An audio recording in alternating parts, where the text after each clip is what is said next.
Seorang tiktokers dan influencer kecantikan kawan, yang begitu cantik, yang begitu seksi, mulus gitu kan. Tapi siapa yang sangka di balik kecantikan dan kemulusannya dia, ternyata dia begitu hyper kawan. Hyper apa itu? Yuk kita bahas. Sebelum kita masuk kawan, welcome back with me Moses Oli channel Elmos War gitu ya kan kawan. Terima kasih udah klik video ini. Dan apa kabar kalian gitu kan, yang lagi kerja semangat kerja, yang lagi nganggur semangat cari kerja cok. Jangan nyaman dengan kengangguran kalian itu cok. Jadi ya seperti biasanya kawan, di kamar kosan gua yang biasa aja. Dan ini adalah di siang hari, ini gua tagnya itu siang hari kawan, nggak berbeda dengan hari biasanya di malam hari gitu ya kan. Jadi panas banget cok. Nah jadi di video kali ini kawan, gua akan membawakan salah satu kisah atau salah satu kasus dari salah satu tiktokers cantik yang berasal dari Inggris kawan. Nah di balik kemulusan, kecantikan dan keseksian dia kawan, ternyata dia mempunyai jiwa yang sangat-sangat hyper kawan. Hyper apakah itu? Apakah hyper? Enggak kawan, ini hyper lain pokoknya. Oke, jadi sebelumnya subscribe di channel. We are heading towards 10k subscribers kawan. Oke, jadi so please subscribe di channel please kawan. Oke, jadi tanpa berlama-lama siapin pot, rokok, mie goreng, mie kuah, apapun itu gitu ya kan. Let's go to the video and shut your mouth and listen my voice.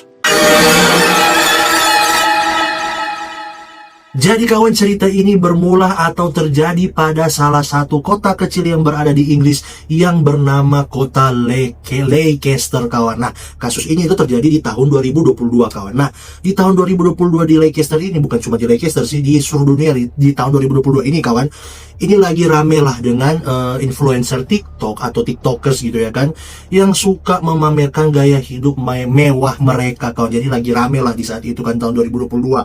Nah di saat itu kawan, di kota kecil si Leicester ini kawan, siapa yang menyangka, gak ada yang menduga, malah terjadi salah satu kasus yang bikin orang-orang itu terberak-berak sedikit di celana kawan. Di kota Leicester ini kawan, hiduplah seorang perempuan yang begitu cantik gitu kawan. Nah perempuan ini bernama Mahek Bukhari kawan. Nah si Mahek Bukhari ini adalah salah satu tiktokers yang cukup terkenal lah di sana di Leicester. Nah punya followers banyak gitu kan, ribuan followers juga gitu kan. Ditambah lagi si Mahek ini begitu cantik, begitu mulus dan seksi kawan. Ditambah juga dia itu sering berpenampilan glamor gitu. Jadi kayak makeupnya itu glamor gitulah pokoknya ya kan. Nah ditambah lagi si si Mahek Bukhari ini, dia juga kan sering collab gitulah sama brand-brand besar ya, nama juga influencer gitu kan, kayak di endorse gitulah. Nah tapi ya semuanya itu ya kayak normal aja, biasa aja gitu kan. Sampai di satu titik nih kawan, si Mahek Bukhari ini mendengar atau mendapat kabar kalau ada salah satu mantan dari ibunya si Mahek ini, dia itu mempunyai salah satu video hantam pantai. Video hantam pantai yang masih disimpan sama si laki-laki atau si mantan dari ibunya si Mahek Bukhari ini kawan.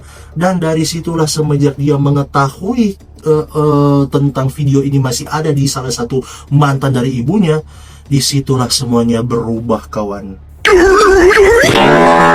Jadi kawan, laki-laki atau mantan dari si ibunya Mahek Bukhari ini itu bernama Shakib Hussein kawan. Nah jadi ternyata kawan, si Shakib Hussein ini kawan, dulunya itu punya hubungan rahasia lah sama si ibunya si Mahek Bukhari ini kawan. Nah ibunya itu bernama Asrin Bukhari kawan. Nah jadi ceritanya itu gini kawan. Jadi dulunya pas waktu si Shakib sama si ibunya si Asrin Bukhari ini lagi mencari hubungan gitu kan, si Asrin ibunya Mahek ini tuh memutuskan untuk menyelesaikan hubungan mereka kawan, hubungan si Asrin Bukhari ini sama si Shakib Hussein ini kawan. Nah jadi ibunya tuh minta putus gitulah. Nah seiring berjalannya waktu kan, si Mahek atau si anaknya dari si Asrin Bukhari ini kan, si Mahek ini gitu kan, udah mulai terkenal gitu kan, udah punya banyak followers, jadi tiktokers gitu kan. Apalagi dia udah sering di endorse sama brand-brand besar, collab sama brand-brand besar, otomatis udah punya banyak duit gitu ya kan. Nah akhirnya si Shakib ini meminta untuk balikan sama si Asrin Bukhari ini kawan, atau si ibunya dari Mahek ini kawan. Nah tapi karena si Asrin ini udah nggak mau sama si Shakib ini, akhirnya pun Shakib mengancam ibunya beserta si anaknya si Mahek ini Bukhari sama ibunya si Asrin Bukhari ini. Dia itu mengancam untuk dia itu bisa balikan sama Asrin Bukhari, atau kalau misalnya dia nggak mau balikan, kasih si Shakib ini itu duit gitu loh pokoknya. Nah karena saking terobsesi sama goyangan gitu kan, sama goyangan si Asrin ini sampai terobsesinya untuk minta balikan kawan. Tapi kalau emang nggak bisa balikan ya udahlah, kasih nih, kasih aku duit gitu ya kan. Nah tapi ya balik lagi ya, mereka nggak mau, mereka itu menolak atas apa yang mau dilakukan sama si Sakib ini kawan. Karena si Mahek Bukhari ini merasa terancam kawan, dan dia itu kan kayak berpikir, duh kalau misalnya video itu sampai kesebar, video hantam pantai itu si Sakib sama si ibunya itu tersebar gitu kan, ini kan bisa berpengaruh dengan reputasi, nama baik atau reputasi dari keluarganya si Mahek Bukhari ini kawan. Nah namanya bisa jelek, keluarganya bisa jelek, dan dia bisa kehilangan karirnya juga kawan. Nah dari situlah dia itu berpikirlah untuk melindungi nama baik keluarganya dia kawan, apalagi nama baik ibunya dan nama baik dia juga gitu ya kan. Nah akhirnya dia itu memutuskan untuk mengajak Sakib Hussein ini untuk bertemu dan maunya itu menyelesaikan masalah mereka secara baik-baik kawan. Jadi itu si Sakib Hussein ini diajak ketemu sama Mahek Bukhari ini kawan. Nah tapi ternyata kawan, si Mahek ini dia itu mengajak teman-temannya si Mahek ini kawan. Jadi si Mahek ini mengajak teman-temannya yang lain gitulah untuk menemani si Mahek ini bertemu si Sakib Hussein ini kawan. Nah tapi kawan, ternyata apakah mereka benar-benar ingin menyelesaikan masalah itu secara baik-baik? Enggak, ternyata kawan. Ternyata di balik itu kawan, si Mahek Bukhari ini telah menyusun salah satu rencana jahat buat si Sakib Hussein ini kawan. Dan apakah rencana jahat itu?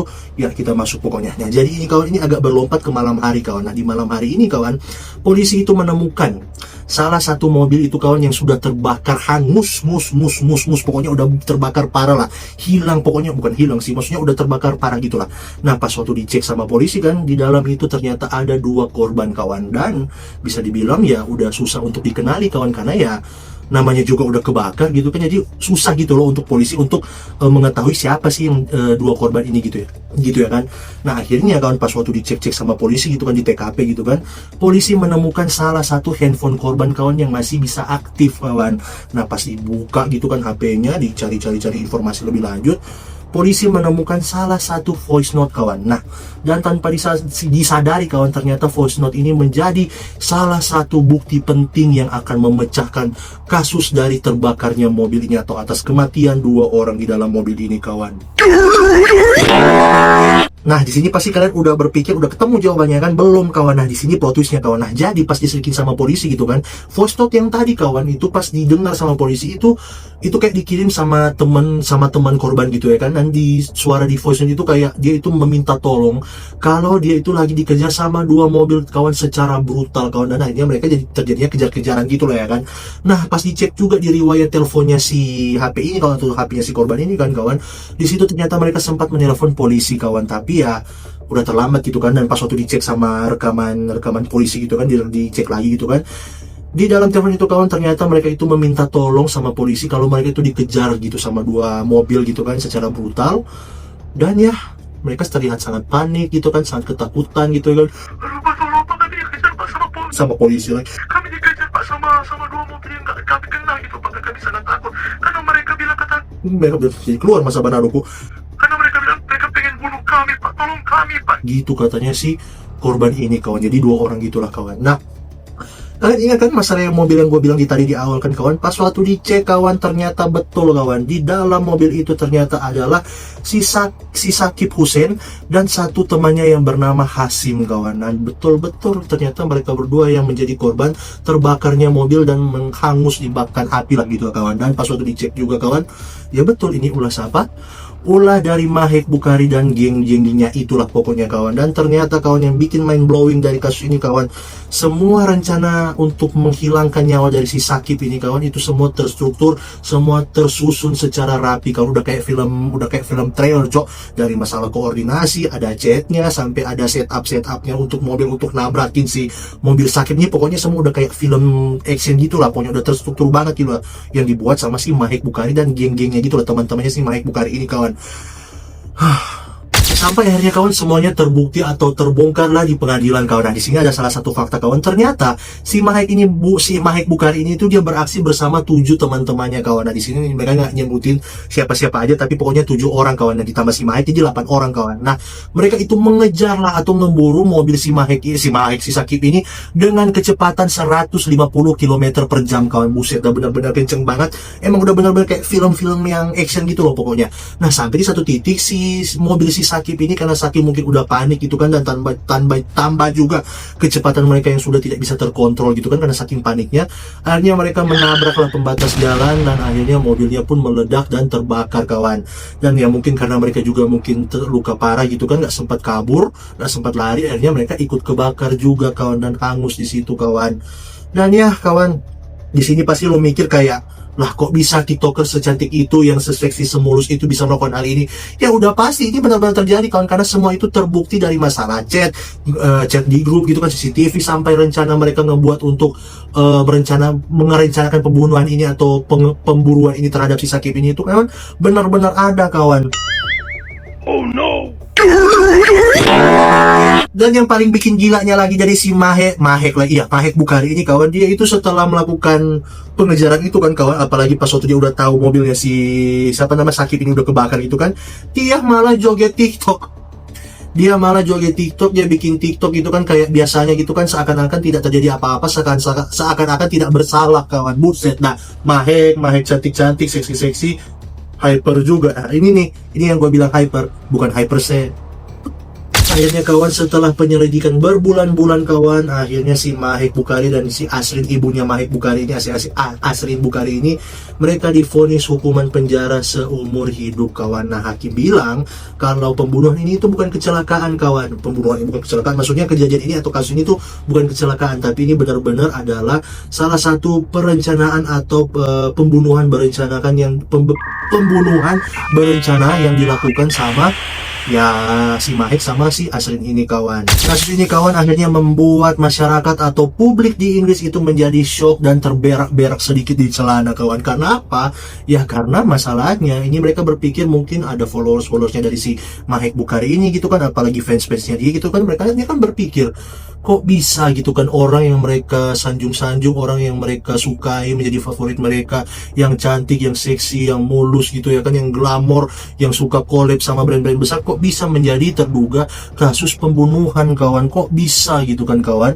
Dan ya akhirnya muncul juga teori-teori dari orang-orang kawan, atau teori-teori dari netizen kawan. Ada yang bilang ini masalahnya kayak tekanan sebagai seorang influencer gitu kawan, tekanan sama seorang influencer, tekanan sebagai seorang influencer yang akhirnya mereka itu nggak mau kehilangan derajat, atau mereka itu nggak mau kehilangan citra yang sempurna gitu ya kan. Apalagi ya mereka udah dikenal sebagai orang yang bisa dibilang disanjung-sanjung, mungkin itu kan punya followers banyak, akhirnya mereka itu terobsesi gitu kan, dan nggak mau ada hal-hal negatif yang nyebar itu kan. Apalagi video hantam pantat dari ibunya si Asrin Bukhari tadi kan kawan, akhirnya itulah yang membuat akhirnya si Mahek sama si Asrin ini nekat melakukan kasus penghilangan nyawa ini kan kawan.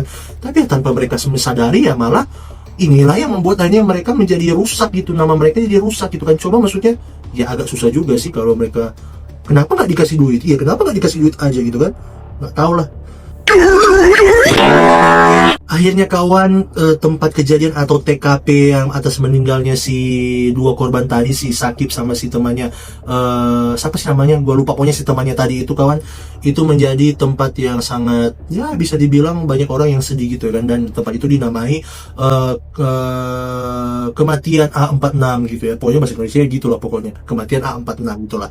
Nah, setiap orang lewat sana itu mereka masih suka naruh-naruh bunga gitu loh, karena kan ya berduka gitu kan, kasihan juga gitu ya kan. Nah, itulah kawan. Jadi ya gitu aja kawan dari kasus ini tentang Mahek Bukhari ini. Terus kawan, tentang seorang TikToker yang cantik, yang manis, seksi, mulus gitu kan, yang akhirnya menjadi seorang yang menghilangkan nyawa dari mantan ibunya yang menyimpan video hantam pantai itu ya kan. Oke, jadi ya dari kasus ini juga kawan, kita belajar kalau misalnya ya stoplah untuk melakukan hal-hal yang seperti itu kawan. Masa lagi hantam pantai dan rekam gitu ya kan, ya nggak tahu lah, itu up to you gitu ya kan. Jadi pokoknya dari kasus ini kita belajar kalau di saat kita udah menjadi seorang influencer atau kita semakin dikenal banyak orang, ya tetap kita juga harus harus mengontrol sedikit tentang kehidupan pribadi gitu ya. Gitulah pokoknya, gue nggak pintar kata-kata begitu cok. Jadi gitu aja lah dari kasus ini. Kalian bisa drop di kolom komentar apa pendapat kalian gitu tentang kasus ini kawan. Apakah kita jadinya nggak boleh terkenal ataukah gimana gitu, cobalah kalian drop di kolom komentar gitu ya kan. Oke, jadi gitu aja kawan. Sebelumnya mohon maaf kalau mungkin gua ada salah-salah kata atau mungkin salah-salah info, mohon maaf gitu ya kan. Coba kalian komen juga, mungkin ada yang lebih tahu tentang kasus ini kawan. Oke, jangan lupa subscribe di channel. We are heading towards 10k subscribers. Oke, so please subscribe di channel. Jangan lupa juga like video ini kalau kalian suka video ini, dan share juga ke teman-teman kalian yang pengen dengar tentang video hantam. Itulah pokoknya. See you in the next video. Mantap.